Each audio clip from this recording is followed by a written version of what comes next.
Oh my.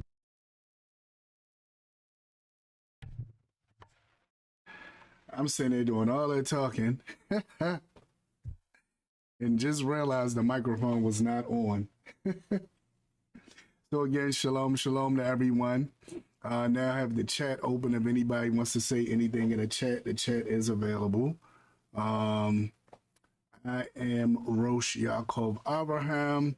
I am rabbi at Gethsemane Spiritual Temple Congregation. And on this channel, we look at different things from a Torah perspective. Torah is the final answer. Torah has the final word on this channel. So I know it might be many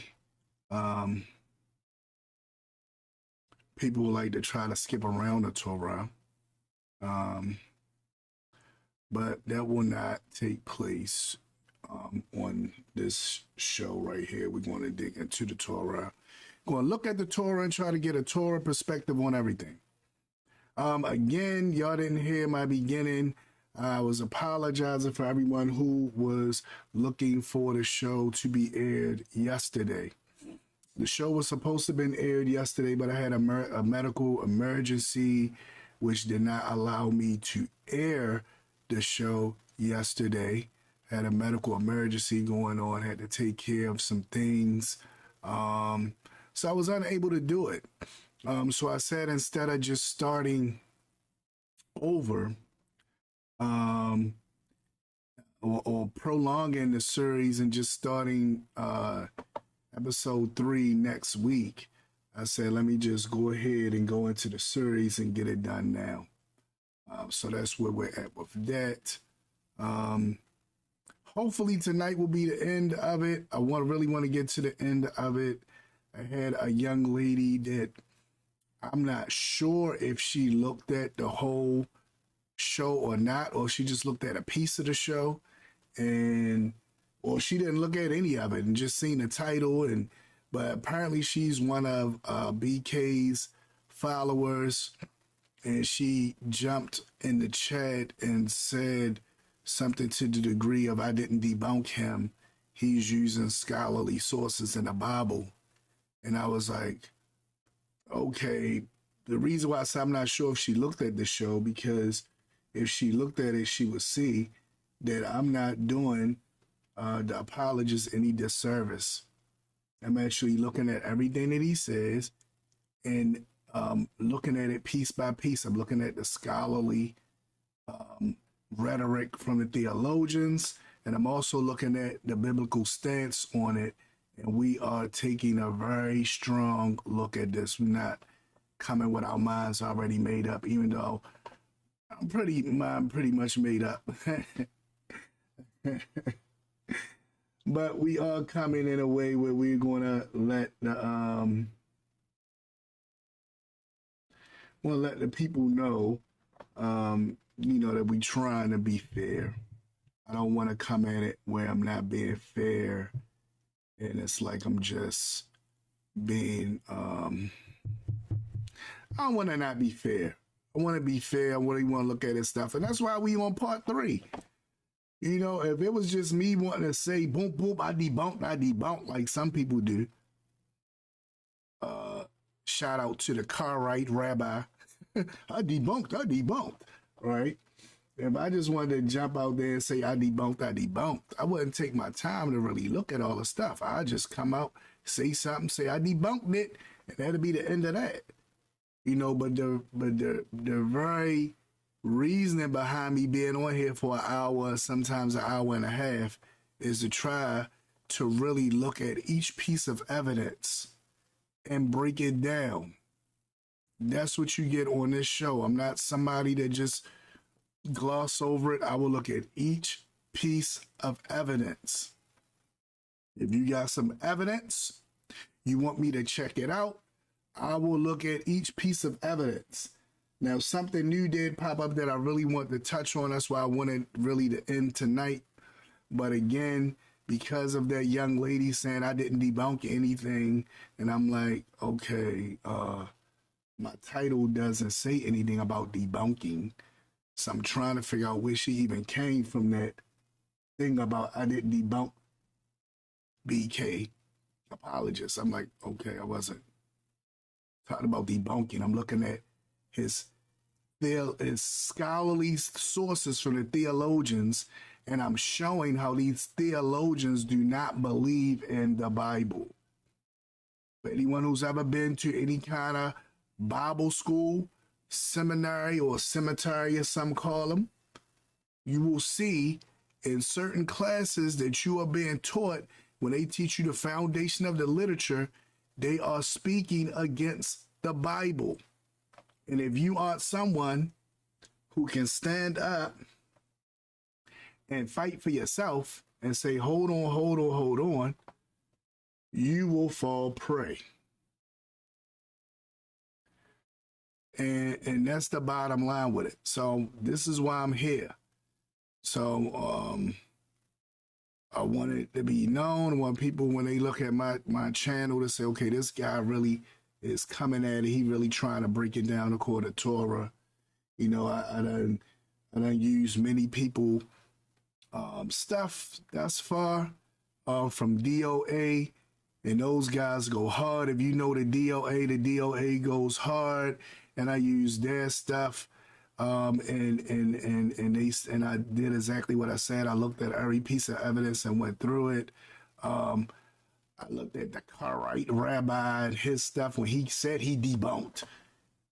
And I went through each piece of thing with him to show that that wasn't the case. All of these series are on the podcast. If you want to get it, go to YouTube on the podcast. All these series are on there. I dealt with the brother, talking about missionary work. So I really try to really go into and deal with all these things. I don't just come on here and just say something randomly out the blue and just go from there. That's not who I am. That's not what I'm about. I'm about really looking at the work. So in a minute, we're going to go ahead and get into this third part of the series. I don't know how long the series is going to go. Hopefully this will be the last part of the series. Hopefully this will be the last part of it, and I can go from there. But if not, if this is not the last part of the series, then definitely next week should be the last part. But I'm gonna try to get to a close to a close this week. Again, this is live. This is not pre-recorded. Even though some of you who may be looking at it might be looking at a pre-recording, but you can always catch it live on Tuesdays.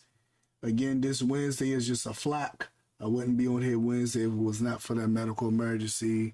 I would have been on here yesterday at 9:30. So it's 9:30 on Tuesdays. 9:30 on Tuesdays. And we're going to go from there. All right, then y'all realize last week I said I wanted to change the time back to 9 o'clock. So then when all that stuff happened yesterday, I'm like, man, I want to change the time back to 9 o'clock. I changed it to 9:30, still had stuff going on. I'm like, oh my goodness. I don't want to just not do the show. Okay, I got to switch it to another day, like the networks would do. If the network can't show you something at one time, they say, okay, you will see this episode or this show on such and such a day, the next day or the day after that or what have you. So here we have it. All right, so now y'all know what I did last week. I had a segment where I did a spotlight on the artist of a week. I want to do that spotlight again in the right way, so it'd be nice and professional, the way it should look and the way it should be. So here I go again. I'm gonna do the spotlight again. It's for T1, the Lone Wolf, and it's called Real Judah. So here we have the artist of the week.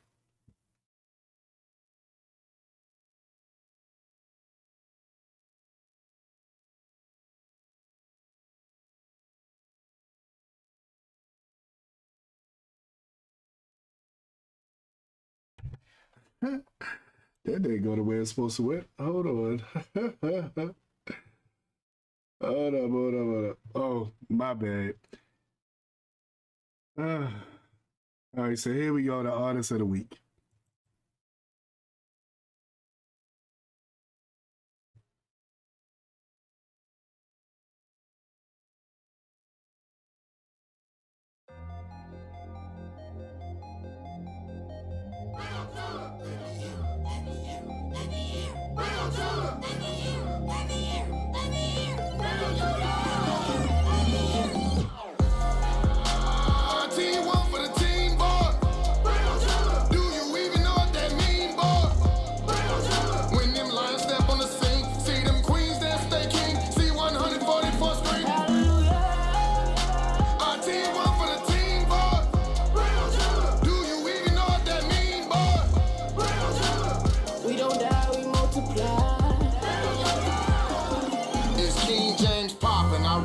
Apostles' doctrine, apocrypha on top got me topping over my opposites. Enemies can't stop me, they topple over the obstacles. Couldn't see with binoculars, most of these bad words obstinate. Y'all discarding, they obsolete, they insubordinate. They wanna walk the path but don't wanna follow the coordinates. The Abba gave us statutes, laws, commands, and ordinance. He even gave his son, we matched the love with impertinence. Falling into the curse again, like our forefathers. Ain't nothing new under the sun till the son was sent by the Father. A higher, a sure, a higher. He set up my soul on fire. He breathed a walk in my lungs. Yahweh keeps me inspired. I'm Judah till I expire. Team one for the team, boy. Do you even know what that mean, boy? When them lions step on the scene, see them queens that stay king. See 144 screen. Team one for the team, boy. Do you even know what that mean, boy? We don't die, we multiply. Hey, haha. Yeah, so that's our boy T1, the Lone Wolf. Got that nice track out there, Real Judah. Is real hot. I really like it. Next week we're gonna have another artist of the week, and I'm gonna try to do it each week where I bring up a new artist from the Hebraic community that's doing something, or may even be a gospel artist. We gonna try to make it real big. We're gonna do different artists that I believe. Of course, it'll be a Hebraic. You know what I mean. Anyway, yeah, so we're gonna really put it on and try to spotlight our brothers and sisters, because we gotta work together. That's what it's all about. Us working together. All right, so with that being said and done, I wasted enough time. So we're gonna get into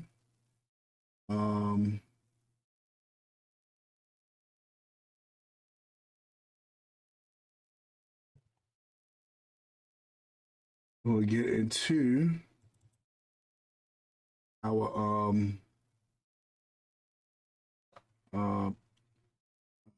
discussion that we're having on is Passover pagan, or does it have pagan origins? Exploration. All right, now let me see what's up with people in the chat.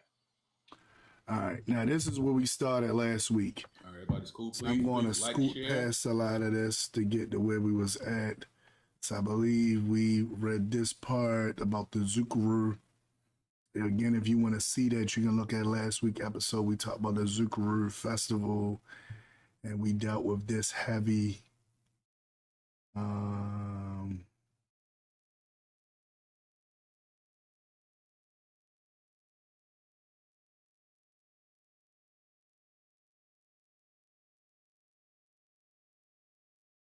so I believe he was after the Jeshurun. I think we was in Thomas Snyder. Or we was about to go into Thomas Snyder. So I'm going to start there because I don't want to go back and be going over things that we already talked about.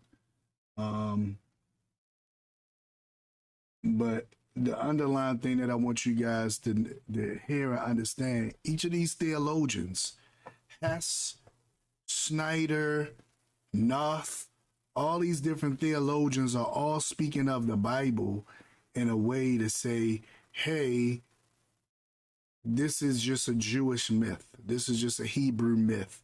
This is not real. And this is just stuff that the Semitic people were doing. And they're coming from it from that angle.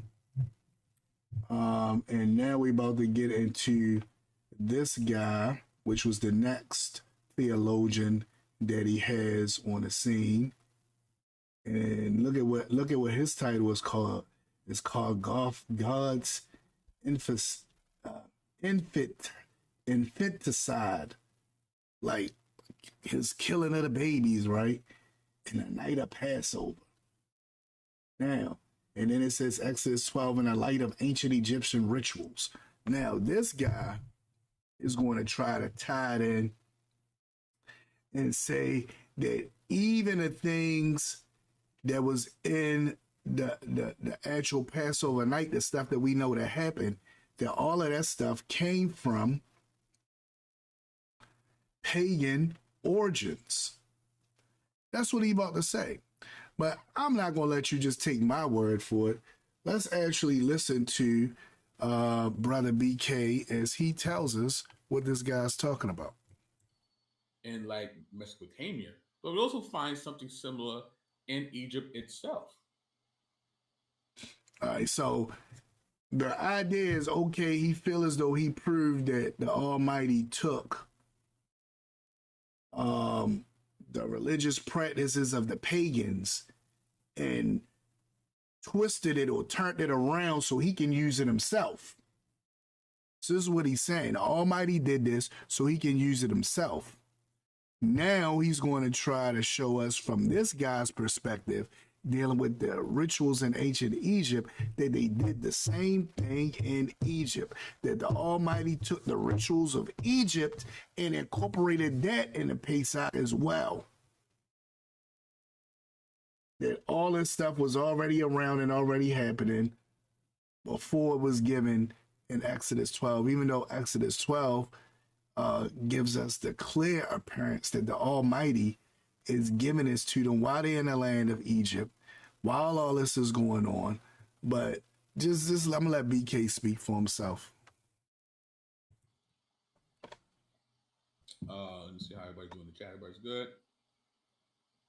Yep. All right, keep it moving. This is entitled God's Infanticide in the Night of Passover, Exodus 12 in the Light of Ancient Egyptian Rituals by Thomas Schneider. Rituals and the aversion of plagues and threats. In terms of how the ritual actions classified by the Egyptian titles of protection rituals, the focus is either on the type of threat from which protection is sought, quote, to pacify segment, or on the individual person or object that needs protection, quote, protection of the flesh of Pharaoh. The most menacing threats were deities such as Sekhmet, the goddess of plague and pestilence, and demons inflicting illnesses and death, particularly during dangerous periods of the year. For example, after the annual Nile inundation, when the plague of the year occurred at night during the 5 epochal days of the Egyptian year. All right, so I want us to really look at what he's saying again, because I'm not just doing this I'm gonna debunk him. I'm gonna really want to look at what he's saying, try to get some understanding of it so y'all can understand what he's saying. Rituals and the aversion of plagues and threats, right? That's the title. In terms of how the ritual action is classified by the Egyptian titles are protection rituals. So notice this is highlighted. So what he's saying is what he's about to speak about in comparison to Pesach is an Egyptian protection ritual. What is this ritual about?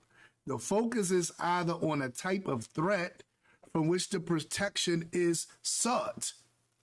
So the focus is on a type of threat that they need protection from. What threat do they need protection from? Look at what has in parentheses and inside the quotations, to pacify Sekhmet, right? So they want to pacify Sekhmet, whoever that is. I guess it's an Egyptian deity. They're trying to pacify her. It says, or on an individual personal object that needs protection. In other words, protection of the flesh of Pharaoh. So, this ritual was a ritual that he's about to talk about, is a ritual that protects the flesh of Pharaoh. It is also to protect you or to pacify this pagan deity the Egyptians call Sekhmet, right? It says the most menacing threats were deities. So now these are the most menacing threats. The most menacing threats were deities. So the deities were the most menacing threats, such as Sekhmet, the goddess of plague and pestilence. And demons inflicted illness and death, particularly during dangerous periods of the year. So this is something that happens during a specific period of the year. All these different kind of things. So it's like, okay, what are we doing? Some kind of protection ritual, right? To protect us against this deity of pestilence. And it gives an example, the annual now induation when the plague of the year occurred at night. Now, notice what he's saying. The plague of the year during a now induation occurred at night. During the 5 Ecumogalo days, so of the Egyptian years. So this happened within 5 days at night, right? But don't worry, we still going to try to, he's still going to try to connect it, because it says God's infanticide in the night of Passover. So this is the quote where it's coming from. Tiama Snyder. This is the quote where it's coming from. All right. So what to get this understanding? He's saying that this is dealing with a protection ritual against a deity of pestilence during a dangerous night. Now, according to the Egyptians, this is a 5-night thing, but we're going to tie this in. Well, he's going to tie this in. I'll let you see where he's going. So let's continue. Significant targets needing protection were the ordered existence of this world and the Egyptian king as its earthly guarantor.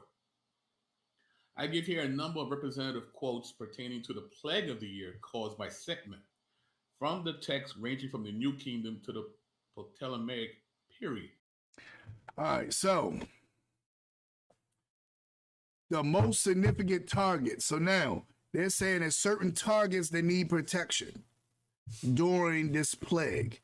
The most significant target that needs protection were the ordered existence of this world and the Egyptian kings in his earthly guarantor.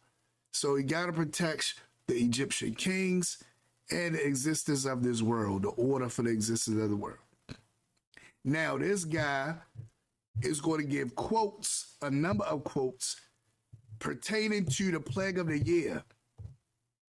And this plague of the year, which again, if we look back at the last thing, it said this plague lasts for 5 days, right? This plague of the year that lasted for 5 days. Just want us to understand that. It was caused by Sekhmet, and then he talks about how long this was going from the New Kingdom to the Ptolemaic period. All right. And then the Ptolemaic period is when the Grecians came in and took over Egypt, which people upset now about that movie Cleopatra. Big up to the movie Cleopatra. Big up. And it says here, the night of the flame appears, when she has smashed the 2 lands with the fear of her, when she has burnt everything to ashes, as life and death belongs to her, at her discretion, when she has given disaster throughout the 2 lands and assigned all slaughterers to their massacres. All right, so this is one of his quotes that he's going to use. The might of the flame appears. Okay. When she has smashed the two lands. What's the two lands? With the fear of her. The two lands are Upper and Lower Egypt.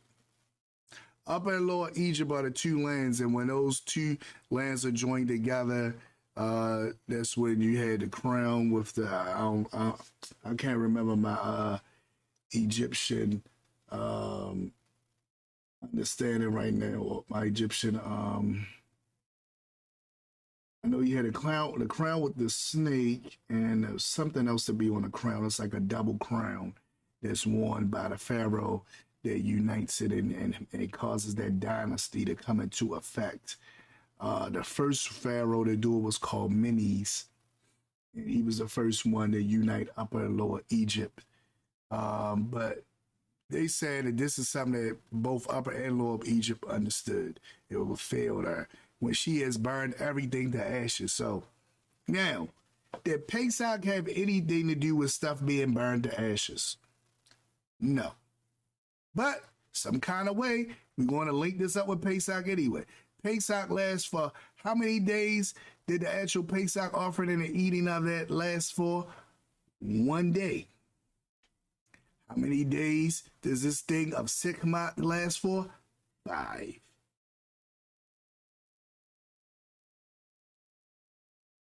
Now, look at what it says. It says, as life and death belong to her at her discretion. So they believed that life and death belong to this pagan deity. When she has given disaster throughout the two lands, and again, Upper and Lower Egypt, and assigned all slaughterers to their massacres. All right, so again, we see what's going on. She's going to go in and she's going to burn everything to ashes. That has nothing to do with Pesach. Let's go on. All right, this is speaking of the goddess Satman. The goddess is now addressed. One performs for you the sacrifices in the form of what you love. When you turn your face to the south, north, west, and east, the fear of you is in them. Wherever you emerge on the valley roads and the mountains, you instill the fear of you in the gods. Your plague throughout the country's populace, you devour blood. You equip the gods who are over the fetters on the days of your wanderers. All right, so let's go back because I want us to look at what he's saying. All right. So now it's talking about people performing sacrifices for her, right? These people perform sacrifices in the form of what you love. So what does she love? Blood. So he doing some kind of sacrifices where it's going to be blood, a lot of blood involved, right? It says, will you turn your face to the south, north, west, and east, the fear of you is in them. Wherever you emerge on the valley roads and the mountains, you instill fear of you in the deities. So she's so powerful and about it that she instills fear in the deities, right? Your plague is throughout the country's populace, or throughout the people, the population of the people. You devour blood. So the sacrifice that they're going to make is going to be involving blood. Well, most sacrifices are involving blood. So this is nothing new. This is just saying that they're giving her what she wants. They're going to make whatever offer they have bleed for her. It says you equip the deities who are over the fetters of the days of your wanderers. Again, nothing to do with Pesach, but some kind of way, Snyder, this theologian Snyder that BK is reading from, is going to link this up. Over the fetters on the days of your wanderers. You have split the mountains with your plagues. You have killed all the livestock through fear of you, Lady of Fear, who causes great trembling, who captures the gods in her fulgur. All right, so look what it says. It says, you have split the mountains with your plagues.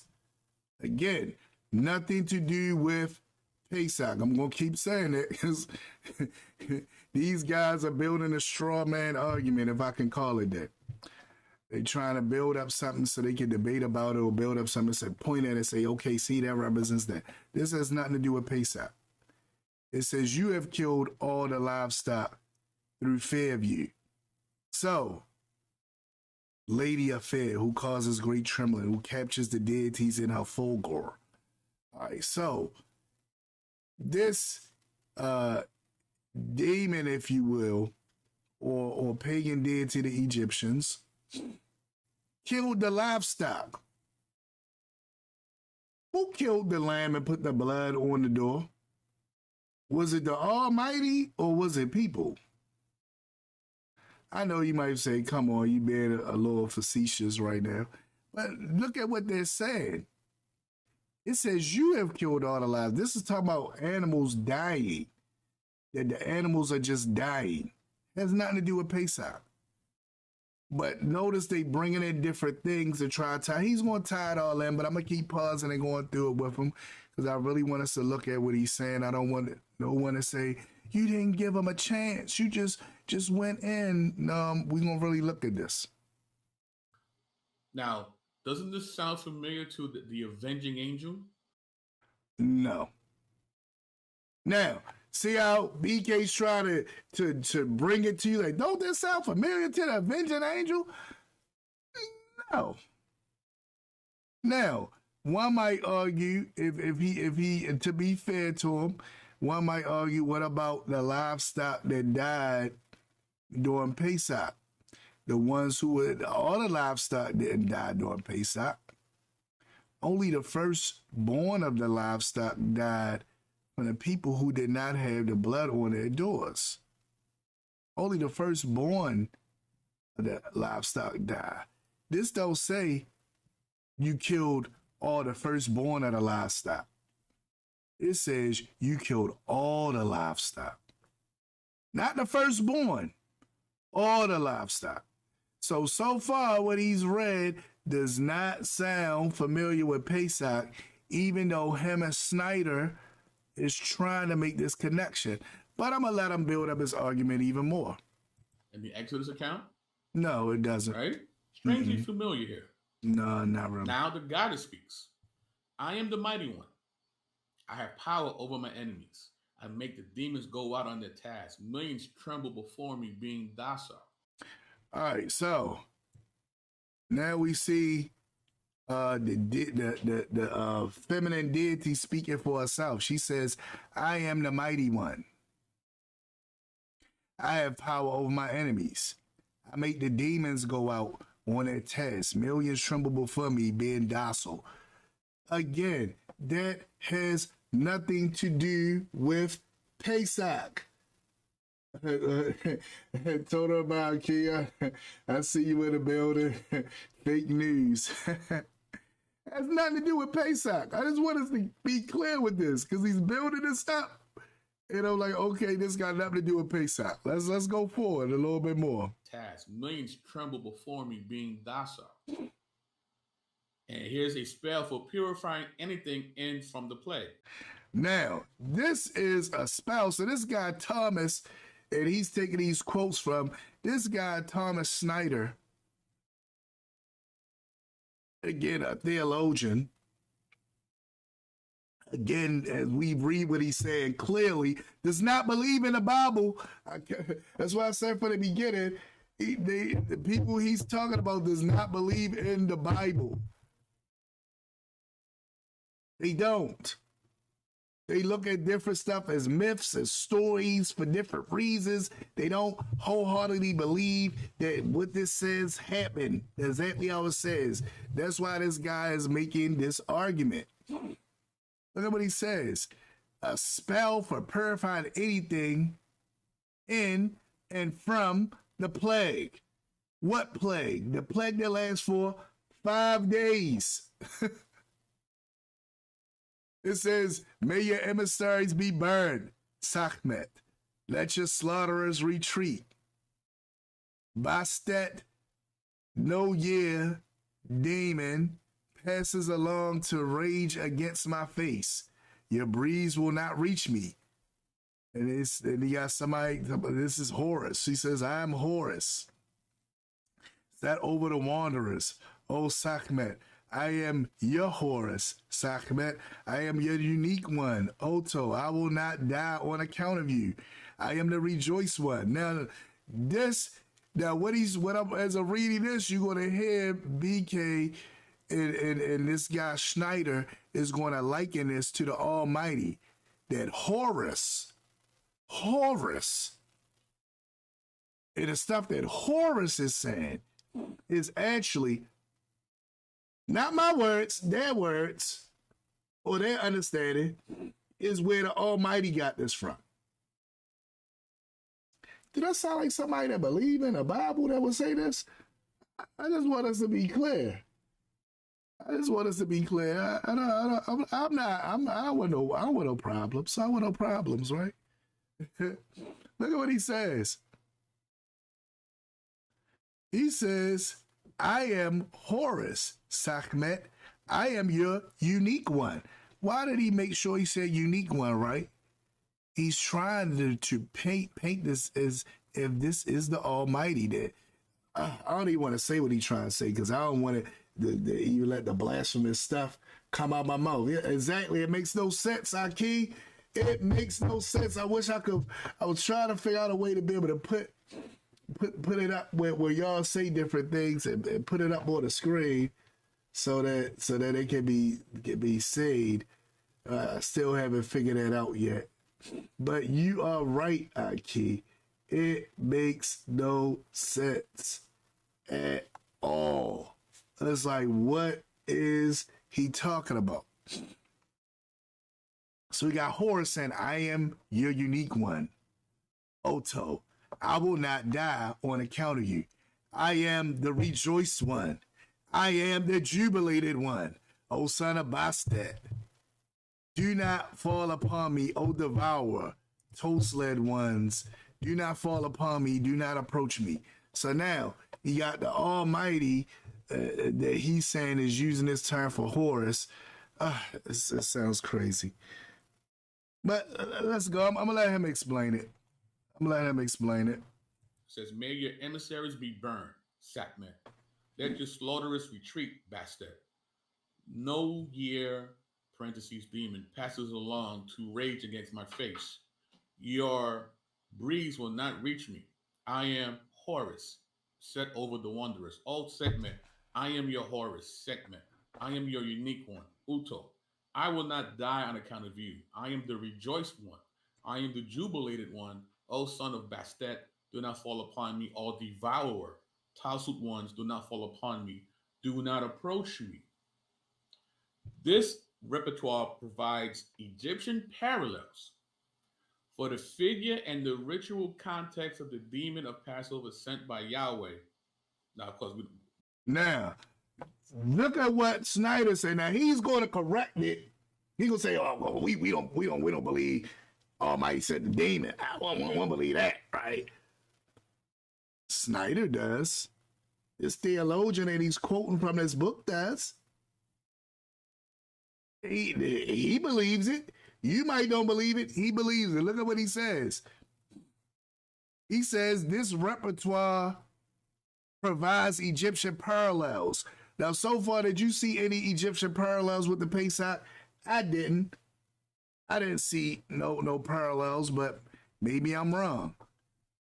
It says Egyptian parallels for the figures and the ritual context of the demon of Passover, sent by the Almighty in the form of demons, sent by the Egyptian goddess of the plague of Sekhmet during the plague of the year. And other perilous times, such as the Ecapagonal days and the night, the protection ritual bedroom of the palace protects the house of Pharaoh and his life during the night. It is equally celebrated at nightfall and comprises a ritual not identical. Now, I'm glad he did say that because we can see clearly it's not identical. But we don't see no parallels. All you got is a demon that attack people by night. We see that on Hollywood movies. It's Hollywood movies. When do the demons attack? Look at Amityville Horror and all those other movies. When do the demons attack? At night. So to say, oh, the Egyptians had a deity, a demon that attacked at night, that's Passover. What are you talking about? Even Hollywood will tell you that's when demons attack. In the daytime, everybody be so safe. Yeah, we get out of here. As soon as it get dark, it's like, oh my goodness, they coming for us. You start looking around because that's where that fear come at nighttime. That's the same thing that's happening here. So I don't see the Egyptian parallel that they trying to build, but we're going to continue on. So one of the things that he says that he will point out is that talking about protects the house of Pharaoh and his life during the night. Now, he put that in there because, of course, it was during the night that the firstborn died. But again, there's still no connection with this and Pesach. All right, look at what else it says. Look at what he says. He says a ritual not identical. So he admits it's not identical, but similar. Where? Where, Sway? Where is it similar? To the Passover. What? Ain't nothing about this similar to the Passover. But okay, let's see how he tries to build it up. It says similar to the Passover, one in which the openings of the house were anointed in order to avert the attack of demons. So they said that the Egyptians had a ritual where they anointed the opening of their houses in order to avert attack from demons. So the Egyptian rituals also presuppose a similar nexus between a more general plague and more specifically the death of Pharaoh's son. It is visible in Exodus. All right, so we see what's going on with Exodus 12, because we know, but Exodus 12 is not just speaking about Pharaoh's son, it's all the firstborn males. All the firstborn males, whether you was a prince or a pauper, whether you was rich or poor, whether you was distinguished or not distinguished, all the firstborn died who did not have this blood of the lamb or the goat on their doors. Now, they're saying that the Egyptians did something similar. My thing will be, okay, if they did and they understood that what was happening with the Israelites was similar, then why didn't they say, okay, we understand what they're doing. They're trying to protect themselves from Sekhmet. That's what they're doing. Let us do the same thing to protect ourselves from Sekhmet. Ain't this you saying that's what the Egyptians did to protect themselves from Sekhmet? They put blood on their door. That's the idea you try to give us. So why the Egyptians didn't say, let's do that then? Egyptians didn't say that. Egyptians didn't put no blood on their doors. Them said, we ain't paying that no attention. We gonna do what we do. They didn't say these Israelites put blood. They weren't paying them no attention. I ain't put blood on their door, okay. But if all of them believed in Sekhmet and they knew about these nights of where perilous things happen, wouldn't all the Egyptians been doing this? Why is it only Israel that's doing this? See, that's my argument against that. It sounds nice when you kind of phasely paste stuff together. Oh yeah, this could be this, that could be that. But then when they hold it up to the argument, I say, okay, well, if you saying that, then again, why? That's what I want to know. Why? Right? Why weren't the Egyptians doing this? If this was one of those nights that Sekhmet went running around rampant, killing people, and they knew that this was going to happen, why would they say, oh, I'm not going to do this? Why didn't Pharaoh do it? Pharaoh knew, right? Said Pharaoh normally did this to protect his house and his child. Why Pharaoh didn't do this? Thank you, Auntie, thank you. Trying to, yeah. I'm trying to do it this way, Sister Laura, because I really want to break this down and have it in a way where, because I don't want nobody to just say I'm just running over this guy and I'm not giving his sources a chance. Like the young lady that was one of his followers said. Again, if y'all didn't hear that, on the first episode that I did for this series right here, the young lady who was one of his followers came on and said, you did not debunk BK because he's using scholarly sources in the Bible. And I'm like, okay, she must didn't look at it, you know, even though I thanked her for watching it, but in my mind, I'm thinking you couldn't have really watched it because I took my time to actually go through everything BK is saying.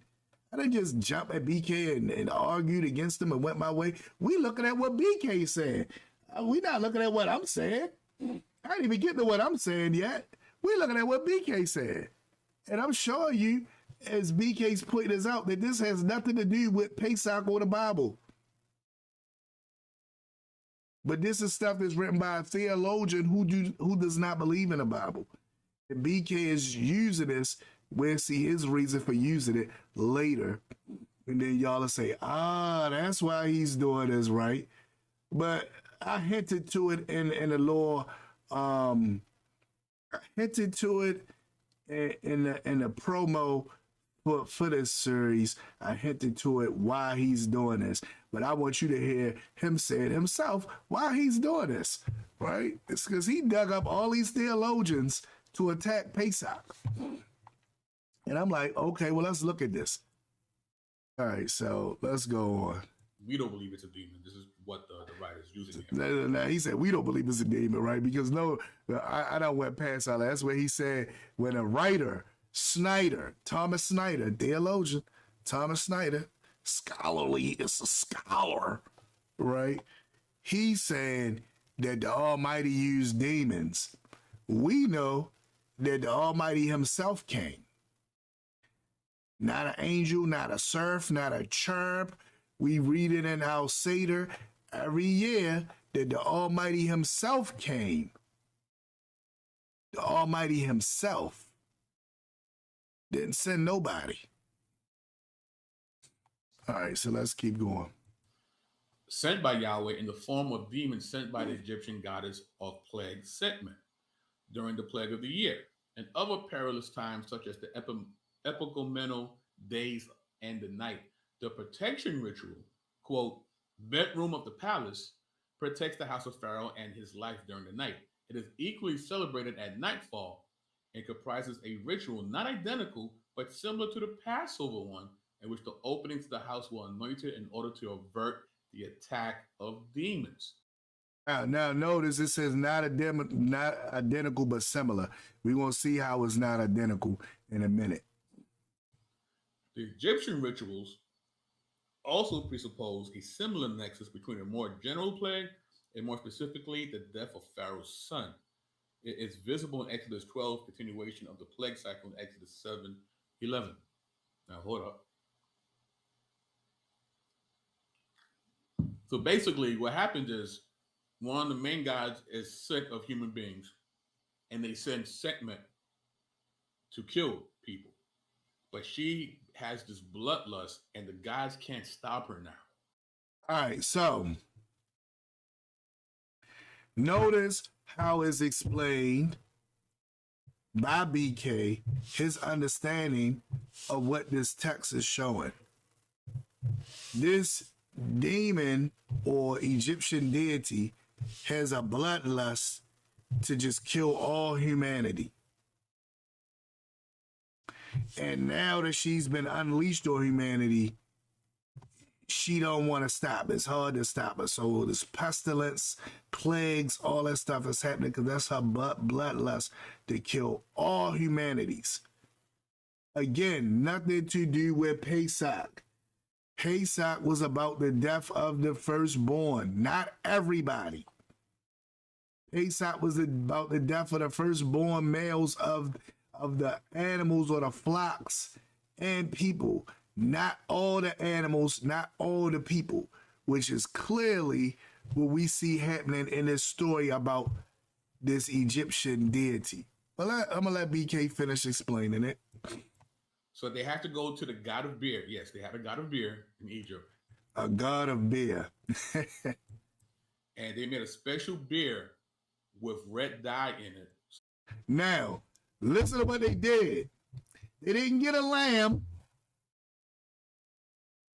and shed the lamb blood and put it on the post and the lintel to make the high, or to make the het, which represents high or life.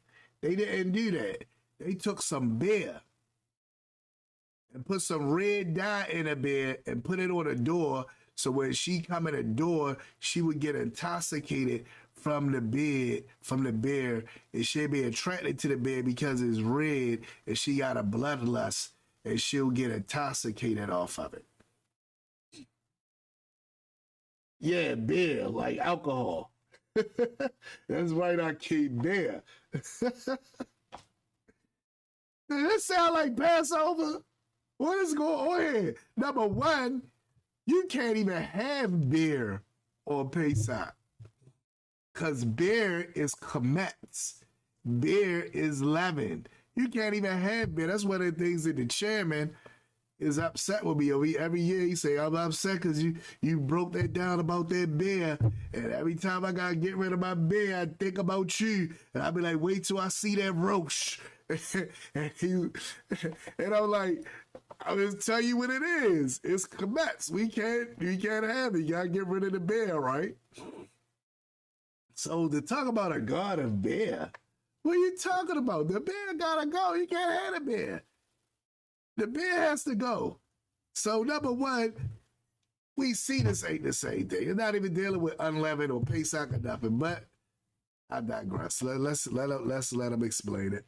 So it looks like blood. And they would smear it around. So when she would see it, they would smear it around. Now it didn't say any particular places said they was smearing. I was about to say, yeah, I think all about it. Yeah, you gotta get rid of the beer and do a Pesach. You right, you gotta get rid of the beer. So I'm just looking at what he says. So he says,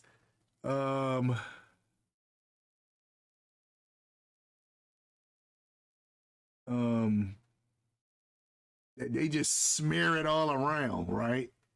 There's no particular place or order where it's somewhere near the entrance, they smear it around so she'll get intoxicated from the alcohol. I'm gonna let them explain it. It looked like blood, but it was really beer. So she would get drunk and pass out, and that's how they stopped the apocalypse. Think about it. So the way to stop the apocalypse is to have some red beer, put it on the doorpost. The demon gonna get drunk and pass out. We say this dude trying to get attention at this point. Hey, think about it. This has nothing to do with Pesach. But again, to his, I gotta put this in here. Brother BK is a Christian. Don't be offended, Christians, but most Christians look at the Tanakh, the Hebrew Bible, as we would call it. They look at that as the Old Testament, and it's just something to use to provide a reference for the New Testament. They don't put any emphasis on the Old Testament as being anything you got to adhere to at all. It just points you to the New Testament, and that's what they run with. So that's why he has no problem attacking the Old Testament in the way that he's doing, because in his mind, it's just a polemic. It's just this, it's just that. And he tries to rationalize it. But for us who study Torah, this is crazy. What are you trying to say? You actually trying to tell me that the Almighty took stuff from pagan deities and told his people to worship him in this way, knowing that it came from paganism? This what you telling me? But again, it's easy for the Christians to do that. The Christian can easily do it and run away with it and say, yeah, this is what it is, right? And easily run away and do with it.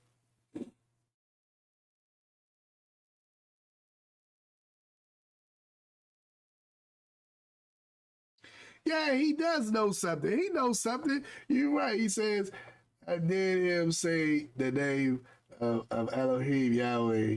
He didn't say God, so he knows something. Yeah, he is. He does this a lot. He has a lot of different things.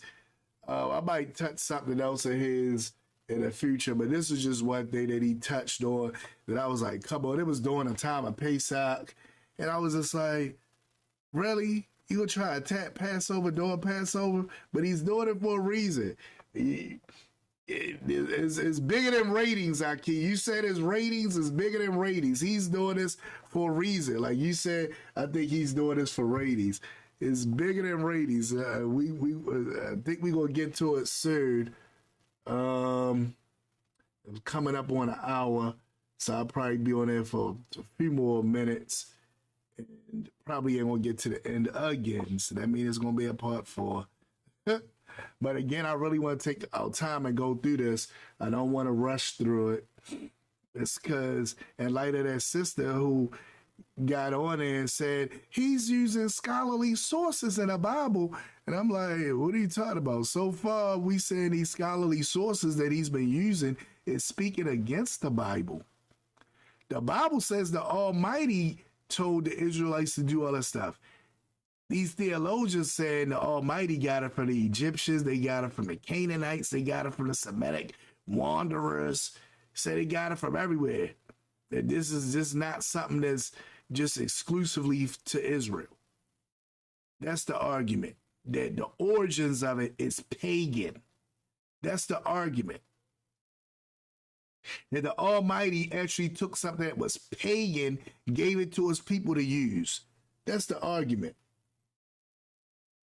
But you're going to see, Akeem, you're going to see. I hear you, see you laughing. Oh, man, I got to figure out how to put these words up on the screen. I really want to put them up on the screen. I was working on something, but I don't know what, it seemed like when I tried to switch over to it, the screen went blank. So I don't want to switch over to it.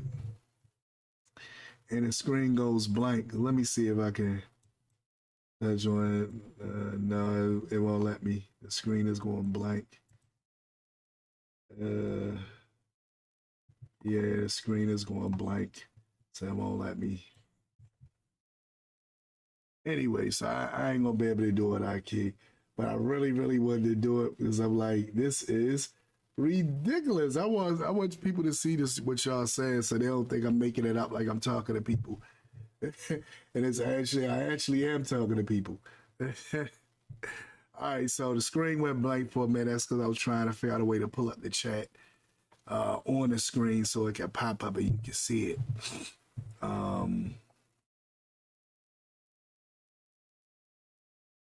I wonder. I'll figure out something. We gonna figure out something soon where I can have the chat on the screen as well. I'm gonna figure out something. If I gotta maneuver or do something different, I'm gonna figure out something so we can see everybody chatting it up and talking and all that good stuff. Anyway, let me let BK finish. Right. So we see, again, God using this as a polemic. It's like, see, so this is his way of justifying. He said that the Almighty did take this from pagans, but he's using it as a polemic so he can make fun of the pagans. He can say how he's the real one that does all his stuff. He's the real one that's doing this, that, and the other. And it's not the pagans. It's not their paganism. It's really all about him. Sounds very similar to what we talk about with Easter and Christmas, right? Which BK does practice. Where they say, well, yeah, Saturnalia probably was what was going on, but the real reason for the season is the Mashiach and his birth. You be like, no, the real reason for the season was Saturnalia. The real reason for the season wasn't about him. He wasn't even born during that time. What are you talking about? Or Easter. Well, yeah, you got the bunny rabbits and Samaritus and all this other stuff, right? And Ishstar and all of that, but his resurrection is the real reason for the season, right? That's what it's really about. And it's like, no, that doesn't have nothing to do with it, because if it did, then it wouldn't always fall on a Sunday. It would change. Each year, the day that the Mashiach resurrected changes. Each year, it changes. Now, we'll get into that soon, but for right now, I don't want to go too far. But each year, it changes.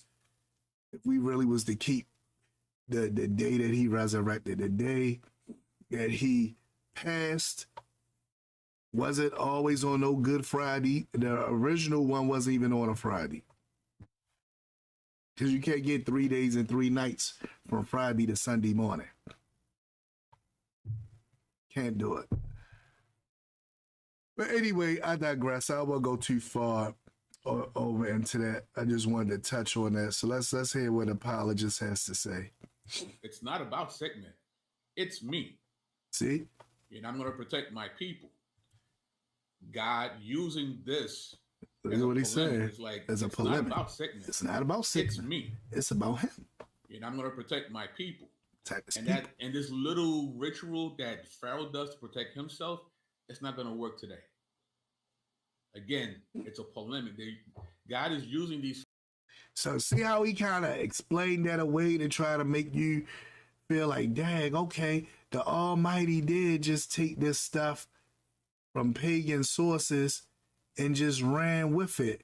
He took this stuff from pagan sources and ran with it, right?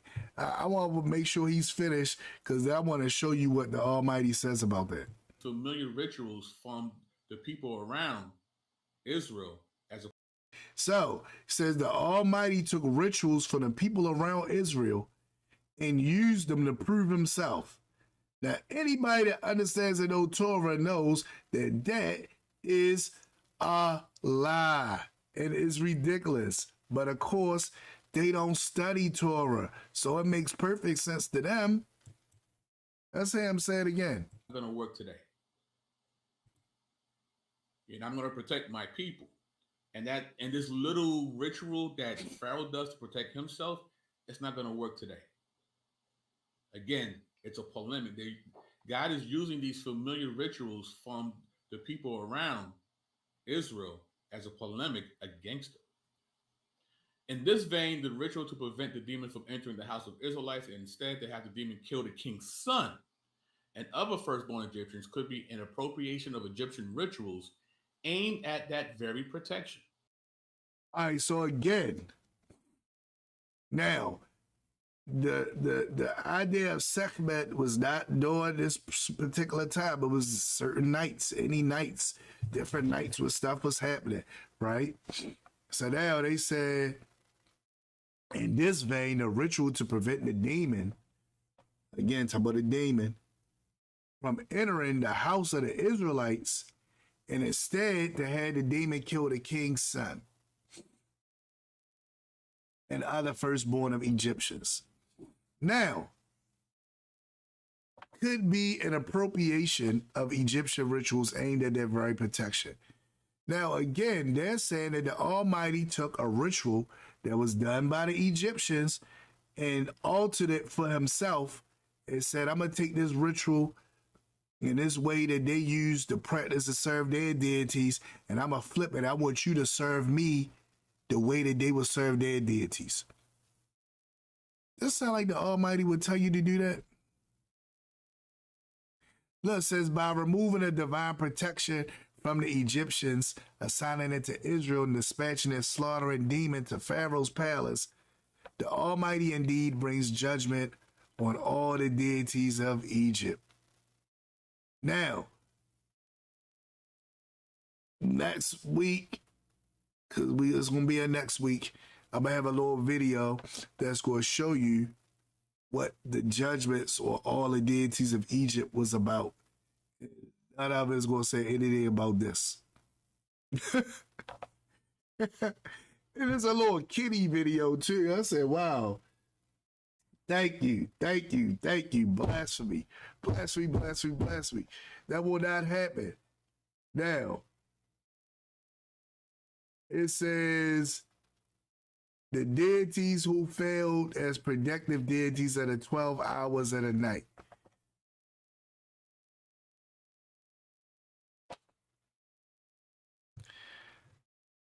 All right, let me let him finish reading this, and let me see if he's going to close out. By removing the divine protection from the Egyptians, assigning it to Israel, and dispatching his slaughtering demon to Pharaoh's palace, Yahweh indeed, quotes, brings judgment on all the gods of Egypt, Exodus 12:12. The gods who had failed as the protective deities of the 12 hours of the night. So again, he's belittling the Egyptian pantheon. So, if you listen to this logic, it can get you, right? If you in one of those scholarly courses and somebody's breaking this out, you can sit back and think, wow.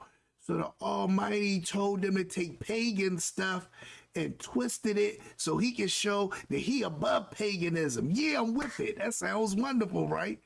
Until you read the scripture, right? I just want to, I'm going to close out. I like to always close out with some kind of scriptures. So let's look at some scriptures. I want to go to these scriptures and look at the scriptures. So I'm going to go to, I went to Leviticus last time and closed up. This time I'm going to go to Leviticus 20:23. I went to Leviticus 18 last time. I'm going to Leviticus 20:23.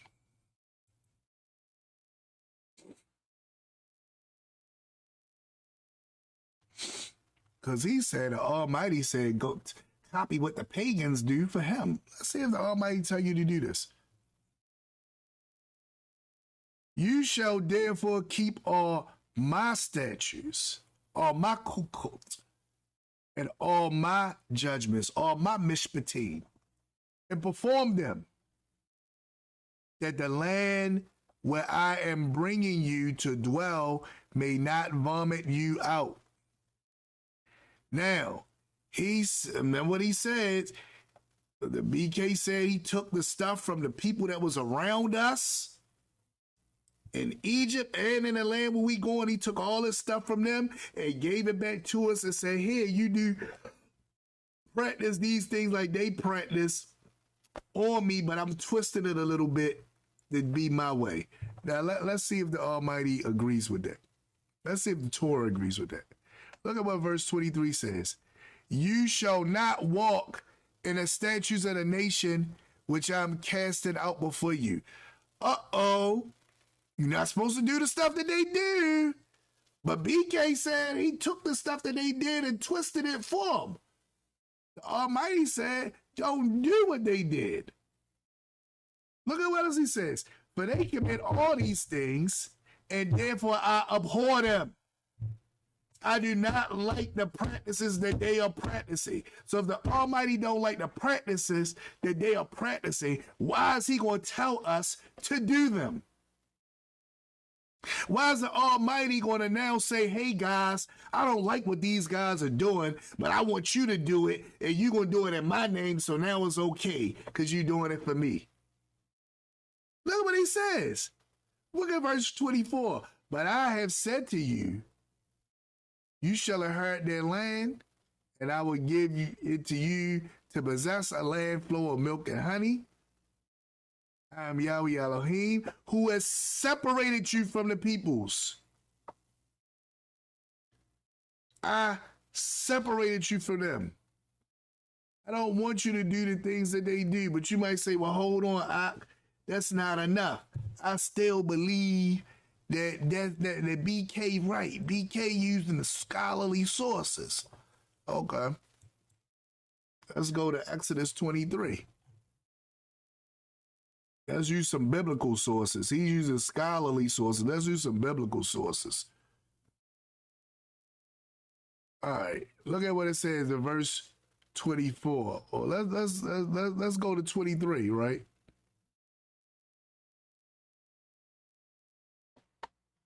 It says, for my angel, my malach, will go before you and bring you to the Amorites, the Hittites, the Perizzites, the Canaanites, the Hivites, the Jebusites, and I will cut them off. Who are all these people? These are all the nations that were around them. He's saying that his angel is going to bring us in the midst of them. Look at what it said in verse 24. You shall not bow down to their deities, nor serve them. All right, so you got that straight. You know not to bow down to their deities. You know not to serve them. What else is he going to say? Nor do according to their works. In other words, the stuff that they was doing, the rituals they was practicing, the way they did this, the way they did that, you are not supposed to do that. So when BK says that the Almighty is telling them, hey, do these things similar to what they did, but you doing it because I'm the real one that do this, and I'm the real one that does that. You see clearly right here that he's saying not to do that. The Almighty is saying not to do that. So why the Almighty, who tells us not to do that, he going to do it himself? Did that make any kind of sense?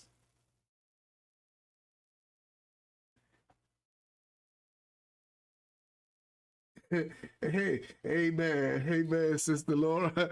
I was, you see how I was building it up and let them get there. Then I'm like, hold on, let's go to the scripture. Because I want to end it out on the scripture note so we can see, boom, and then we get closer and closer to the end. And I want you to hear why he said he's doing this, why he said he brought this up in the first place.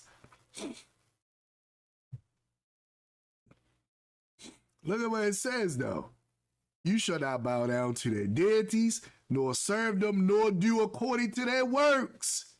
But you shall utterly overthrow them and completely break down their pillars and break down their sacred pillars. You can't do what they would do. I'm going to give y'all one more. Let's go to Jeremiah. I got a bunch of them written down. Got a bunch of them written down. Let's go to Jeremiah. So we go to Jeremiah chapter 10. And Jeremiah chapter 10. And we're going to look at verse 2. So it's kind of poetic. So it's kind of over. But right here, where my cursor is, that's verse 2. Now let's go to verse 1. It says, hear the word which Yahweh speaks to you, house of Israel. So this is the word Yahweh. Yahweh is speaking this to Israel. This is Jeremiah chapter 10. That's verse 1. Look at what verse 2 says. Thus says Yahweh, do not learn the ways of the Gentiles. Uh-oh. He said, the Almighty said, hey, copy what the Gentiles do because I'm really the one doing it, not them. Well, not their deities. But we see clearly right here that it says, do not learn the ways of the Gentiles. Do not be dismayed at the signs of heaven, for the Gentiles are dismayed at them. Look at what it says in verse 3. Now, when they talk about the heavens, when it's a certain time at night, certain kind of pestilence and stuff happening at night, like with sick mats, right? And it says, oh, what were these pagans do during this time. No, don't do that. Don't do that. For the customs of the people are futile. The customs of the people are futile. So learn their customs. Don't learn their ways. Don't say, hey, how is they worshiping? Because I want to worship the same way. I want to worship the Almighty the way that they worship their deity. He says not to do that. So when I hear the apologists say, oh, it's a polemic, he's just telling you to do the pagan stuff because he's the real one. And that's why he was, no, the Almighty makes it clear not to do anything like that. He makes it clear. And I got a few more I can go to, but I'm going to hold off to them for next week because BK is going to continue down this road that he's continuing down. And I want to have some more ammunition for him. And I might even bring up even more verses. But you see clearly, as I stated from the very beginning, these guys that he is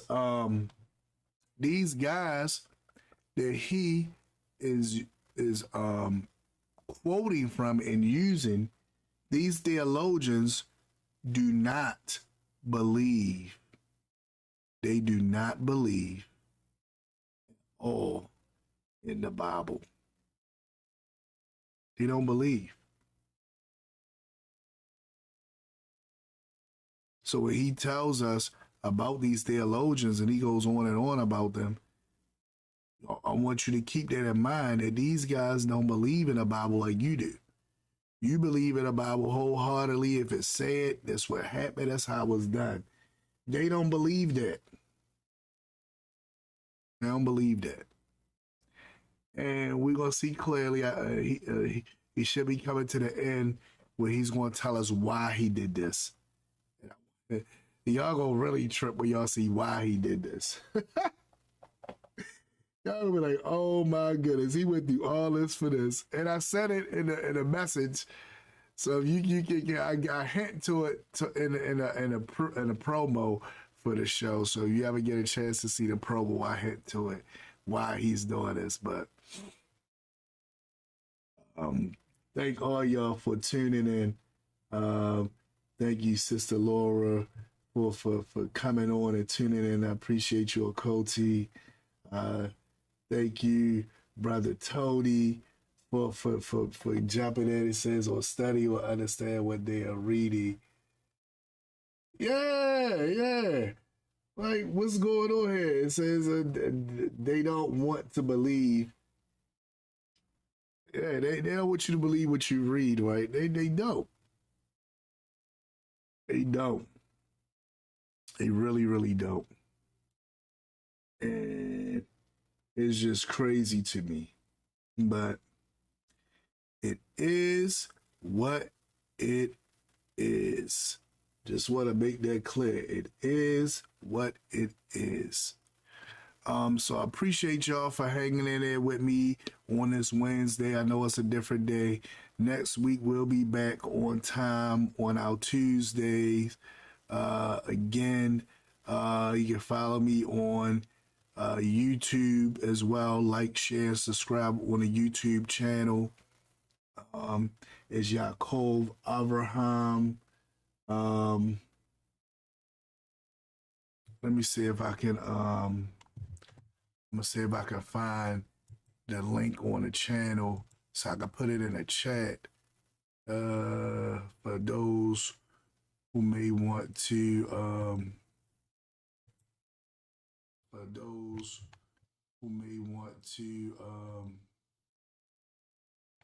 wow. Anyway, so you see, I just got to the channel and just repeated it back. So now I'm gonna try to get the link. I'm gonna copy it. This is just for this show itself. Put it in the chat. So that way, if you want to follow along on YouTube and you can see the many other videos and stuff I got on YouTube as well, you'll be able to check out all of you. Welcome, Auntie. Welcome, Brother Tony. Appreciate y'all for tuning in, and anyone else that might catch the end of this or the replay of this. Again, it's going to be on Tuesdays, only because I had a medical emergency yesterday. Then I switched to today, but it's going to be on Tuesdays. I appreciate you all. Thank all of y'all for logging in and staying on with me as we went through this. And again, I want to bid you all shalom.